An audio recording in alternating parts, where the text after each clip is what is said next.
नमस्कार, आपण पाहता T6 TV Marathi news.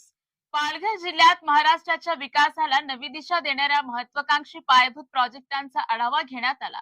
Bullet train, वाढवण बंदर, ऑफशोर विमानतळासह अनेक महत्त्वाच्या प्रोजेक्टांची कामे वेगाने सुरू असून राष्ट्राच्या विकासाला मोठी गती मिळणार आहे। पालघर येथे झालेल्या आढावा बैठकीत बोईसर स्थानकाने Mumbai Ahmedabad bullet train project, Vadhavan बंदर, देशातील पहिले ऑफशोर विमानतळ मुंबई दिल्ली द्रुतगती मार्गावरील मुंबई वडोदरा इंटरजंक्शन, उत्तन विरार सागरी सेतू आणि नारंगी खाडी पुलाच्या कामांचा सविस्तर आढावा घेण्यात आला। हे सर्व प्रोजेक्ट पूर्ण झाल्यानंतर महाराष्ट्रातील वाहतूक, व्यापार आणि औद्योगिक विकासाला मोठी चालना मिळणार आहे।